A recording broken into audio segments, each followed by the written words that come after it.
Hi, my name is Charles, and welcome back to another one-day build. Today we're going to be building out Minesweeper for one of our boards as requested. Minesweeper was originally made back in 1992 as a game for the Windows operating system. The basic format of the game is a large grid of uniform gray squares, and under those squares, under a specific number of them at least, there are mines. At any point in the game you click on one of those mines, you lose. But the strategy comes in the fact that every square that doesn't have a mine underneath it has a number that corresponds to the number of mines that are immediately adjacent to it. So you can use this information to gauge, get a pretty good idea as to what squares are safe and what squares aren't. And so the goal is, in the end, to click on every square that isn't a mine. But instead of explaining it, it might just be easier to show you. So here's our board. I start off by clicking a random square and hoping that I get one of the empty areas in the middle. I do not appear to have been lucky so far.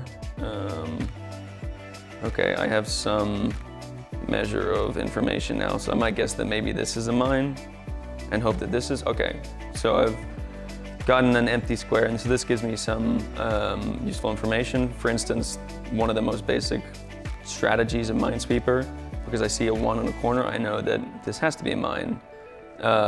Same here with this 2. There's only 2 possible options for it, so these are both mines. And what this lets me do is, I see that this square has only 2 mines next to it, and I've already filled in those 2 mines, so I can just hold down, or I can just basically fill out the rest of the squares, because I know that they cannot be mines. And so you can continue to use... Oh. We'll wait until this ad. Oh, I missed apparently. Oh, right, because that one was the first mine I guessed. And so that's Minesweeper in a nutshell. So this one-day build is going to be pretty different from our previous builds in that it's not going to be an active game. And what I mean by that is games like Pong and Snake, you have an actively moving object that you have to be able to react to in real time. But that's not going to be a problem with Minesweeper. There are going to be some other unique elements, namely there has to be a cursor. The user has to be able to move around the board and know where they're currently positioned. So that will be unique to this project as well.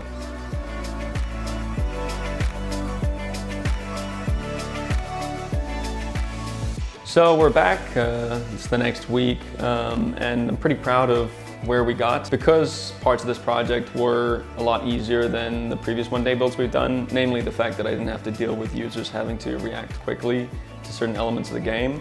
I was able to put a lot more polish on certain elements that I wasn't quite able to on the other one-day builds. I quite enjoyed that aspect of it, and I think it's a much more complete game than the previous one-day builds, so pretty happy with that. One of the major improvements of this one-day build over previous one-day builds we've done is that it has a menu, which seems pretty basic, but none of our previous games have had. And it's also launchable from within our regular web app, whereas previously this was something I had to go into the back end and run for people. Now, anyone in our office can walk up and just start playing it if they want to, and then just switch back and forth between the regular operation of the sign. And it's also got things like instructions on how to play it and like a game over screen and whatnot. So just the small things that make a game a complete game as opposed to a demo. So I just got to launch it from here, and we should have nothing. Good.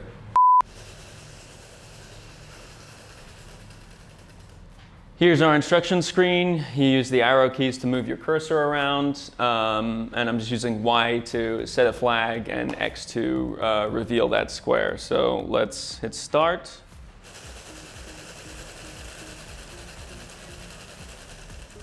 As you can see, I'm up at the top left. Let's just take a gamble on our first one and see if we can get lucky. Okay, we're 1 around there.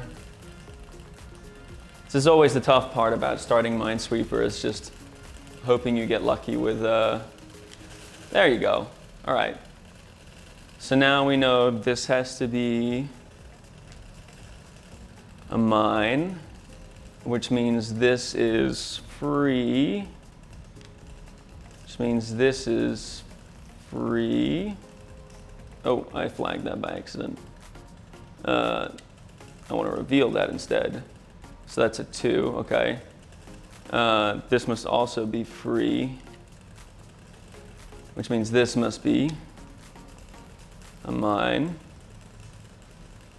which means this has to be a mine, right? Yeah. Which means this has to be a mine. So this is free. And that must also be mine. Cool. Let's see what we got going over here. That's a mine. That's free. That's also free, which means that's a mine. That must be free. What do we got there? Free, free.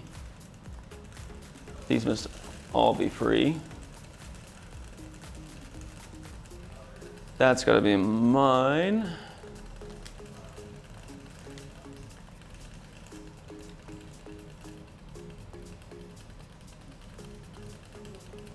So must that.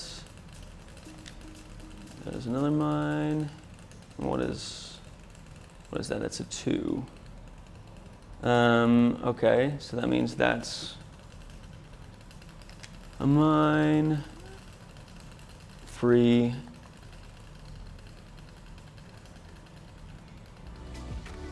these are free. Oh, I misplaced one of them. Oh, I didn't see the other mine. Oh, I lost. Well, try not to take that as an indication of my Minesweeper skills. I promise I'm better than that. But as you can see, it's functioning and it's got a little more polish than our previous games. There are still some things that I would like to add if I get the chance. For instance, right now, there's a fixed number of mines. So I'd like to add another menu where there's a difficulty selector. You could choose more or less mines. And I'd also love to test this thing on a larger board, because obviously, you know, the bigger the board, the better the Minesweeper. But these are all improvements that I might actually pursue, because I think this would be fun to start putting out on one of our boards. But yeah, so that was the video. I hope you enjoyed it. Like, comment, subscribe if you want to see more of this kind of content.